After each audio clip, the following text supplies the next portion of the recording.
Magandang umaga mga kabay. So meron po akong approved repair dito, 39560. Ang model nito mga kabay, KG15, Black & Decker D4. So ang papalitan nito mga kabay, ito po, buong gearbox. Dahil sira po yung lock spindle niya. Ayan, ito yung in-estimate ko nung nakaraan. Tapos carbon brush. So tara mga kabay, samahan nyo po ako, kakabit natin. So yan mga kabay, nabuksan ko na po. So pwede na natin kalasin. Natanggal na natin yung tornilyo. Ayan. Tapos yung gearbox.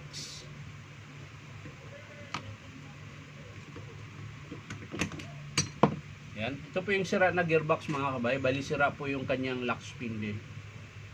So, sa nagtanong sa akin kung anong grasa ginagamit ko, ito lang po yun. Oh. Ayan. Ito kasi mga kabay, medyo hindi siya malagkit. Ayan o. Madulas siya. Meron kasi ibang grasa na para siyang malagkit. Ito hindi.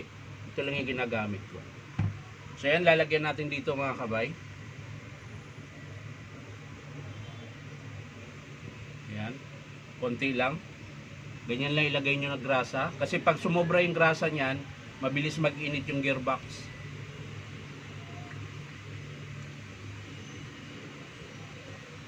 Ayan. So yan, kinabit ko na yung spindle niya tsaka gear sa bagong gearbox. Ayan. I-screwhan lang natin.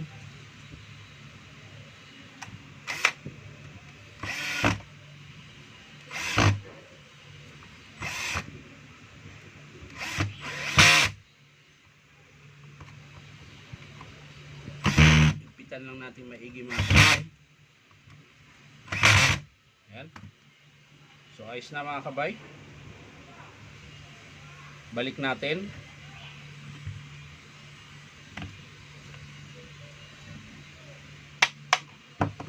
Tapos balik natin yung screw.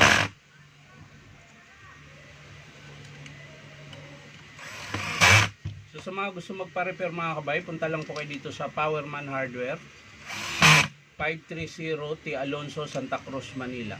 Ayan, yan po yung address mga kabay. So okay na, carbon na lang ang kulang. So tatanggalin natin yung lumang carbon nya na syempre, ayan po yung lumang carbon nya. Hindi po talaga yan para dito. Ito po, kakabit natin. Tapos long nose. Sana yung long nose. Ayan. So gamit lang kayo ng long nose mga kabay para may guide yung terminal, hindi siya mabali. Ganon din po sa kabila. Ayan. Tanggalin natin yung kanyang lumang carbon. Ayan.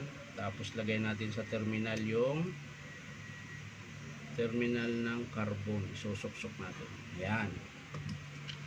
So isasara na natin ito mga kabay dahil tapos na ho tayo. Ayan. Para matesting natin. Ayan. So testing po natin ito.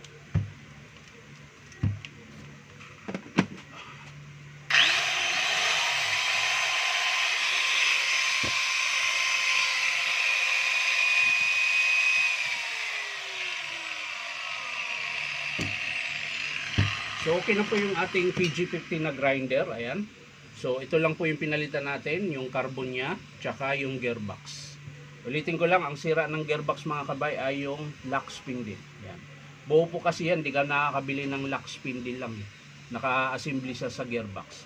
So yan lang mga kabay, maraming salamat sa panonood at pa-like and share na rin po. At syempre po, baka naman pwede makahingi sa inyo na isang subscribe dito po sa aking YouTube account na Inom Tabay. So maraming salamat. Bye-bye!